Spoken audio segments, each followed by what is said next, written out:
Jack fruit bonda ಅಥವಾ ಹಲಸಿನ ಹಣ್ಣು ಬೋಂಡ, ಇದಕ್ಕೆ ಒಂದು 3-4 ಅವರು ಅಕ್ಕಿನ ನೆನೆಸಿಡಿ ಮತ್ತು ನೀರು ಇಲ್ದಿರ ಅದನ್ನು ಚೆನ್ನಾಗಿ ರುಬ್ಕೊಳ್ಳಿ. ಇದಕ್ಕೆ ಹಸಿ ಕೊಬ್ಬರಿ ಸ್ವಲ್ಪ ಹಾಕ್ಕೊಬೇಕು, ಇದನ್ನು ಕೂಡ ಚೆನ್ನಾಗಿ ರುಬ್ಕೊಳ್ಳಿ. ಇದಕ್ಕೆ ಇವಾಗ ಹಚ್ಚಿಟ್ಕೊಂಡಿರೋ ಹಲಸಿನ ಹಣ್ಣು ಹಾಕಿ, ಇದಕ್ಕೂ ಕೂಡ ನೀರೇನು ಹಾಕೋ ಅವಶ್ಯಕತೆ ಇರಲ್ಲ. ಮತ್ತು ಎಷ್ಟು ಬೇಕೋ ಅಷ್ಟು ಸಿಹಿ ತಕ್ಕಷ್ಟು ಬೆಲ್ಲ ಹಾಕ್ಕೊಳ್ಳಿ. ನಿಮ್ಮ ಹಲಸಿನ ಜಾಸ್ತಿ ಸ್ವೀಟ್ ಇದ್ದರೆ ಸ್ವಲ್ಪ ಕಮ್ಮಿ ಬೆಲ್ಲ ಹಾಕ್ಕೊಳ್ಳಿ. ಅದೇನ ಅಷ್ಟೊಂದು ಸ್ವೀಟ್ ಇಲ್ಲ ಅಂದರೆ ಸ್ವಲ್ಪ ಜಾಸ್ತಿ ಬೆಲ್ಲ ಹಾಕ್ಕೊಳ್ಳಿ. ಇದನ್ನೆಲ್ಲ ಹಾಕ್ಕೊಂಡು ಚೆನ್ನಾಗಿ ಫೈನ್ ಪೇಸ್ಟ್ ಥರ ಗ್ರೈಂಡ್ ಮಾಡ್ಕೊಬೇಕು. ಸೊ ನೋಡ್ಕೊಂಡಿರಲ್ಲ, ಈ ಕನ್ಸಿಸ್ಟೆನ್ಸಿ ಇರಬೇಕು.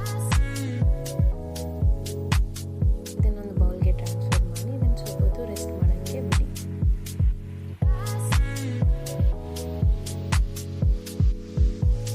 ಕಾದಿರೋ ಎಣ್ಣೆಗೆ ಇದನ್ನು ಚಿಕ್ಕ ಚಿಕ್ಕ ಬೋಂಡ ರೀತಿ ಹಾಕ್ಕೊಂಡ್ರೆ ಸಾಕು.